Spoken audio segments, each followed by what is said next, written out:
Hello, this is Marshall Allen, and this is my podcast for my project revision for my memoir.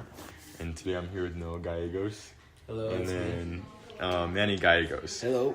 Which is a well-known businessman in New Mexico. Yeah. But today we're just talking about, I wanted to get some stories about kind of a time in your life when you knew like God was present. And then I also wanted to get one where you knew God was present when you were struggling. Like just like a situation that you're in, you know? And you can go first, Manny. Okay. Well, I'm going to talk about two different stories where I felt that God's presence. And the first one's going to be with my oldest son, Dell. And he was born with a condition called pyloric stenosis. And we had just brought him home from the hospital. For like a week and a half, he wasn't keeping anything down. He kept throwing everything up. And you could see this young baby and my first son and our first son struggling. You know, just he wasn't keeping anything down, no nutrients. And he was just crying and throwing, you know, we would try everything. And the doctor kept changing different formulas and all this other stuff. Anyway, he had to go into the hospital. And I remember my dad at the time, who was very old, and I remember seeing my dad cry like off the corner of his eye because they couldn't put Dell in a IV, and they tried everywhere. They tried on his neck, they tried on his arm, they tried on his foot, and they finally had to get it through his artery on his head. And I remember my dad just closing his eyes because they couldn't get fluid into his body. And I remember my dad just closing his eyes real tight and crying. And I looked at him, and I remember feeling the presence of God. And then all of a sudden, Dell immediately, once they put the IV into his head, immediately, like his color changed. Everything was better. And I felt God then. And so I'm going to say another story because that was kind of a sad story. But another story is that when my youngest son, Noah, accepted God into his life with no pressure from me, with no saying something that it was something that he should do. Him and you kind of started just going to church, and you guys invited us to church one day, and it's when I just felt, because I think both of you were choosing to bring God into your life. And I remember you guys being baptized, and you guys are, you know, very moved by the Spirit. And I felt, when I closed my eyes again, I felt the presence of God there, the presence of our Heavenly Father. I really did feel that in that room at that time, for both of you, God was present. Yeah, that was a good day. Yeah, that was. I remember like I couldn't stop talking. Yeah. I don't know. I shouldn't have been really, but I was like super excited. Yeah. And like I get what you mean. Like I remember. I was excited when I was nervous. I remember. Yeah, like, that's what I was just about to say. We both went to the restroom like prior, and we were like, "Bro, like, yo, just about to happen." I really thought, like, baptism was gonna like change everything, and I mean it did in ways. But like, I really thought I was gonna be like, you know what I mean? No, but it's also more to show how you're walking your faith, but it's also, it brings people peace, and you get a little bit more, you feel safe, like with your kid. Like I feel very safe, like, and I always tell Noah this all the time, like I don't ask him all the time, like, where are you? He tells me, but you know, I could track him on 360, but I know he's protected by God's grace and God's love. I just know that. And I feel like it makes me happy, you know, to know that. And I know that he has you as a friend. So that makes me happy too. And it makes me happy how comfortable you are with our family and how comfortable you are with our you know, life. And the fact that we can give you first time meals all the time because you never had orange. No. No, that's all I've had. But yeah, I agree. Like I feel the same way. Like how you guys are so nice to me. And like, me and Noah were watching this video the other day. It was about like it's called Loyal Love. Yeah. And it wasn't talking about like being loyal in a relationship or anything. It was talking about just like being the Hebrew word is like hesed. It's hesed. Like you're clearing your throat, you know. Yeah.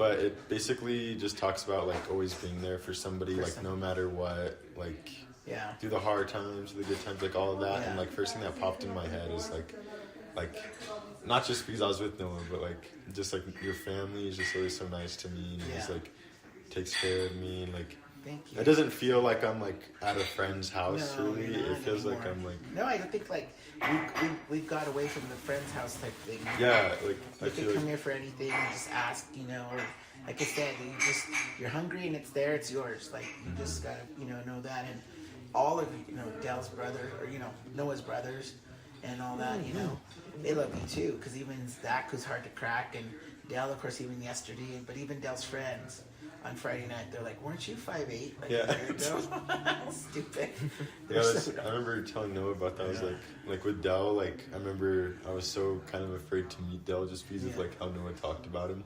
yeah. So like I was like kind of afraid, and then I was like, I remember telling Noah this probably like a couple months ago or like 6 months ago. I was like, it's weird. Like I don't even think about Dell as like your brother anymore. I just think about him as like a friend. Like Yeah. and I think Or that's he's a big super old cool. teddy bear, Dell. Yeah. There's nothing he won't do for you.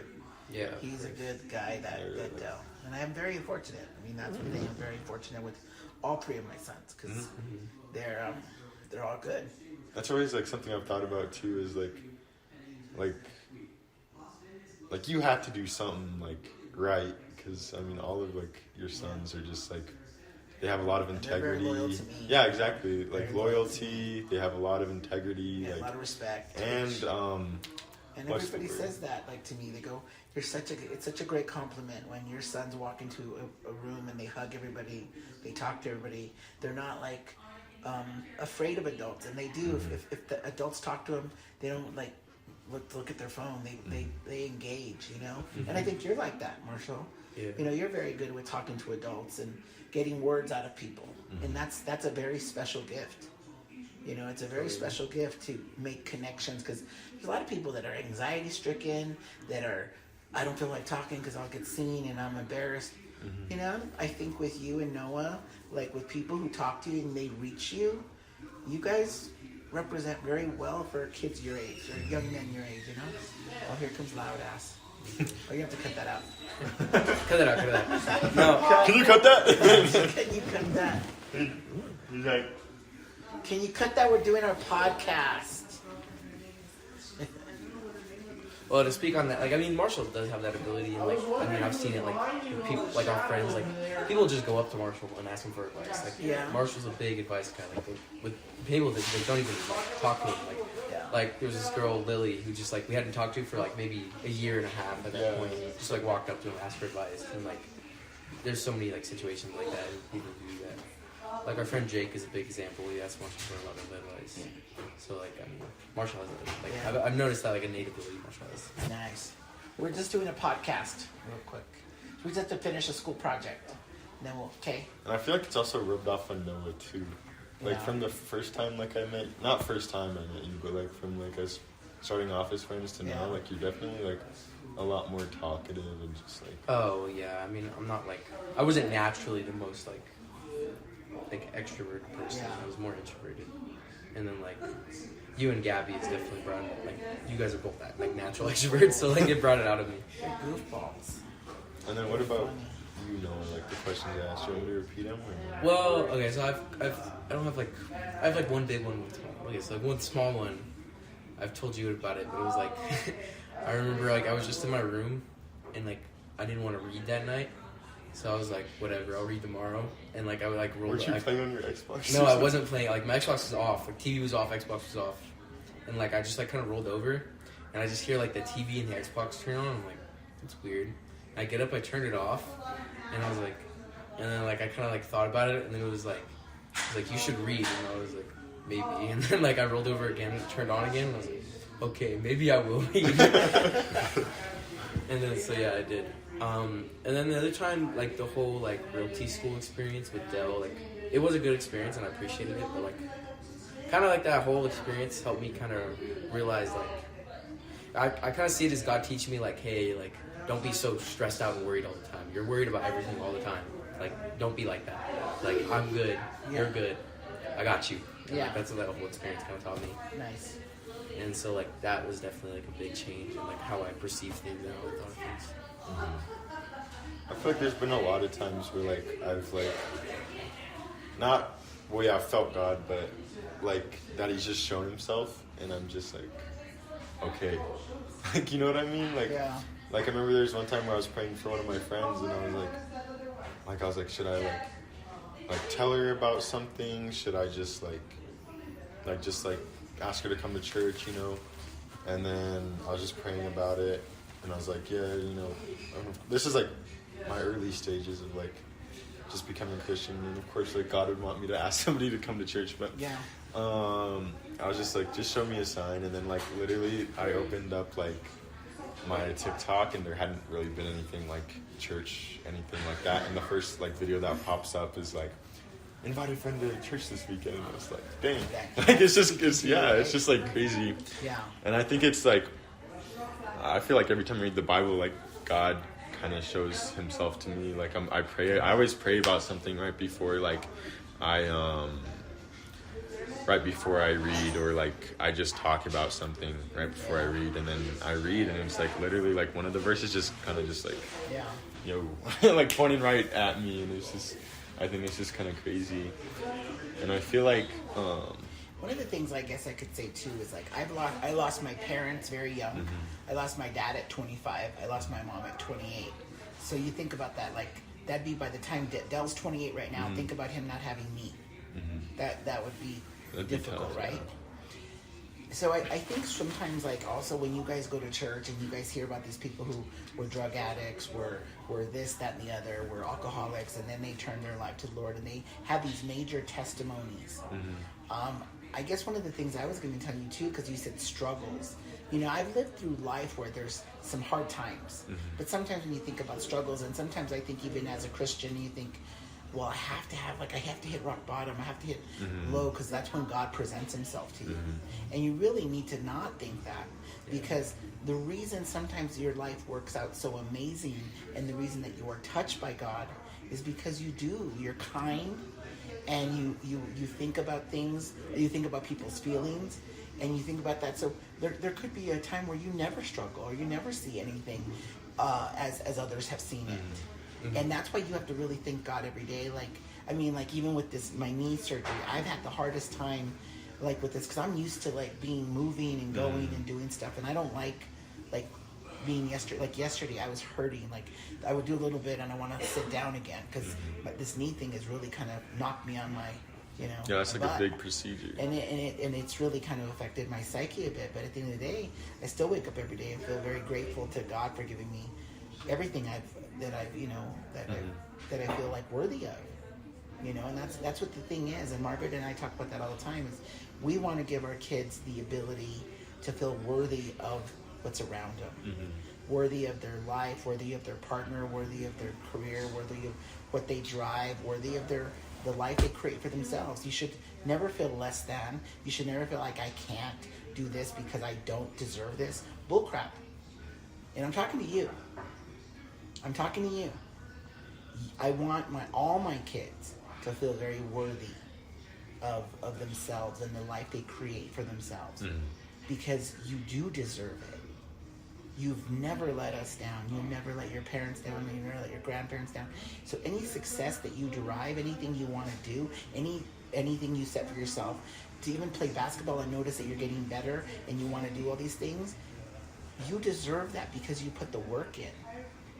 And even with college, sometimes it's probably not you don't see the end in sight sometimes. And you just have to know, I'm just going to keep milling away. And then 3 years later, you'll be like Marcos too. Like he hated it first 2 years, and then all of a sudden now he's graduating in May. That's crazy. You know, but you think now he's looking at jobs at like different companies where he's going to start at a pretty nice salary. But you know, 3-4 years ago, he was you guys. That's crazy to think about. No, look, when he's 22, I guess 22. Yeah. You know, so just think about things like that. And I feel like the thing that like also, like what you were saying about the kind of deserving thing. No, I'm sorry, I didn't mean to tell you to take it off. I'm sorry. That was more like a little pet. He's like, Get your foot off the couch anymore.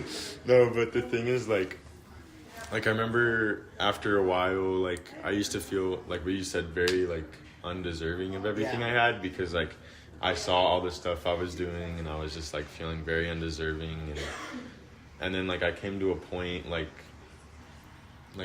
after I was like kind of like I got back on track. Yeah. I came to a point where I realized like God gave me everything that I have for a reason, and like it's a gift, you know? And it's like if somebody were to give me a gift and I'm like, no, I don't deserve it. Like they're giving you a gift because they want to give you a gift. Like, I Very feel true. like, you know what I mean? Very true. And then, what was your story? Oh yeah, the struggle thing. Like you were talking about struggle, and I feel like that's like a good, like Noah was talking about that the other day, how like he, I think you said it last night. You were talking about how like you don't know about like your testimony or something, because at our youth group they like have these Okay, things. so basically when I think, so start off like, so at our youth group they like, for a lot of the youth leaders, every now and again they'll show us a video where they just like explain their testimony, like, you know, like what happened, what they were doing before, like what they're doing now. And I always think, like, whenever I see them, I'm always like, okay, what would I say in a situation like that? Like, what would I say if I had to describe my testimony?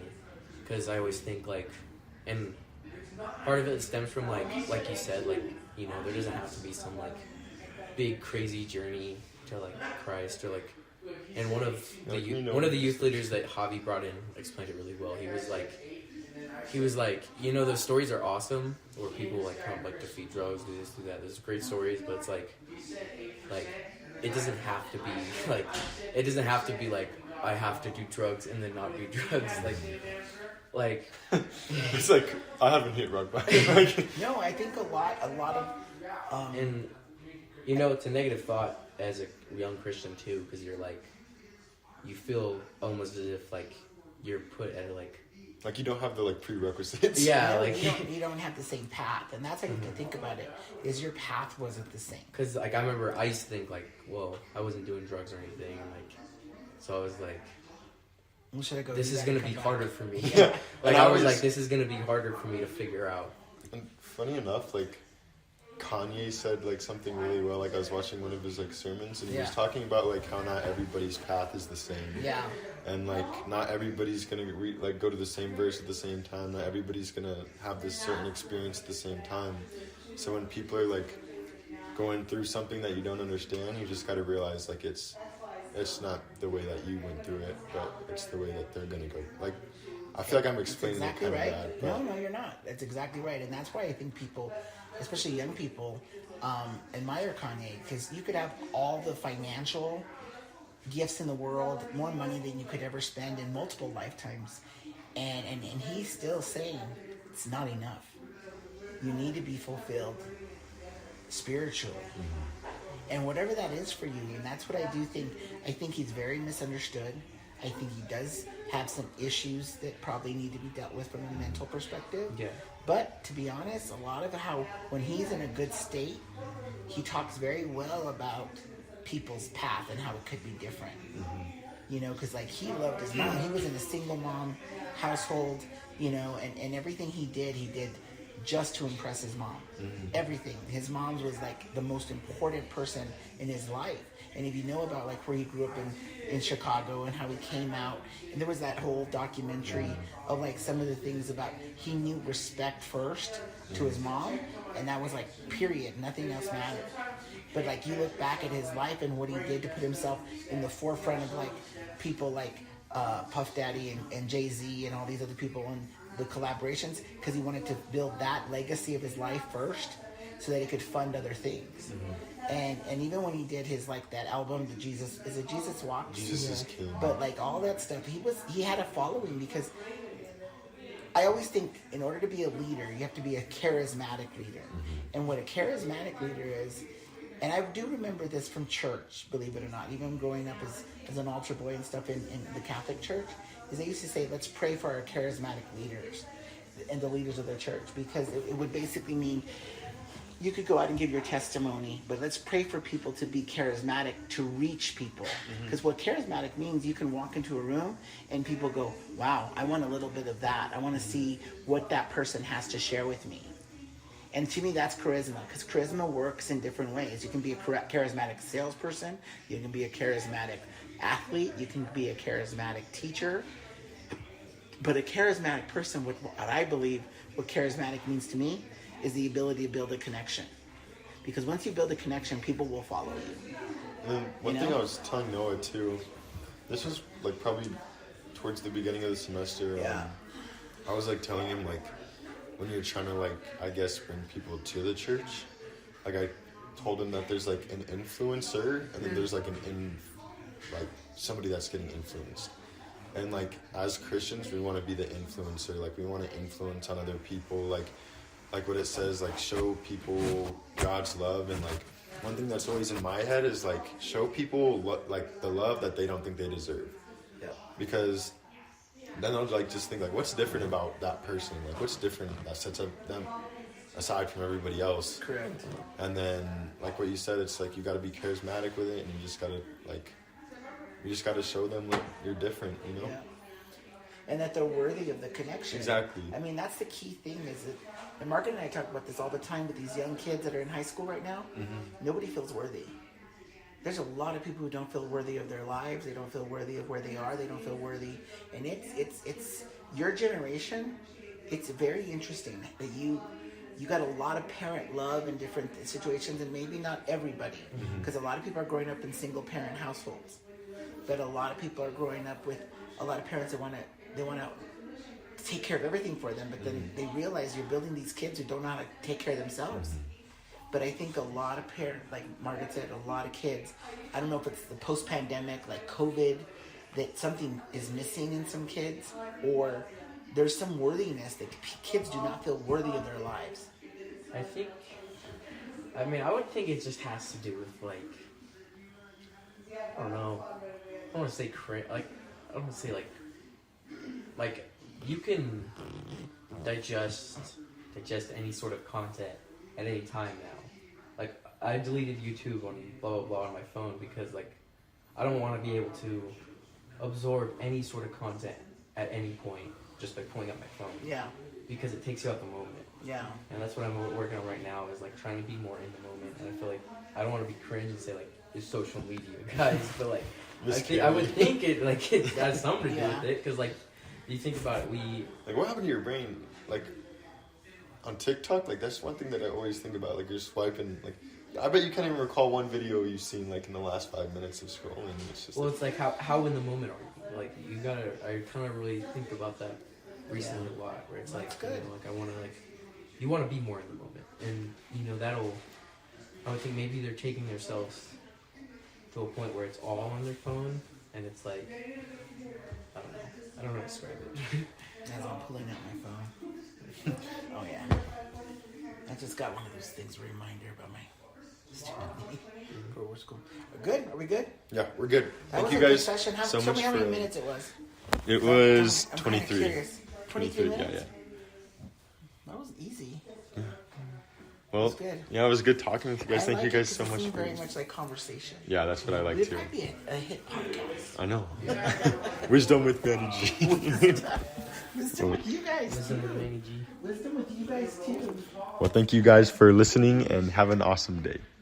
Bye bye. Look for our podcast. We're all brought Bye.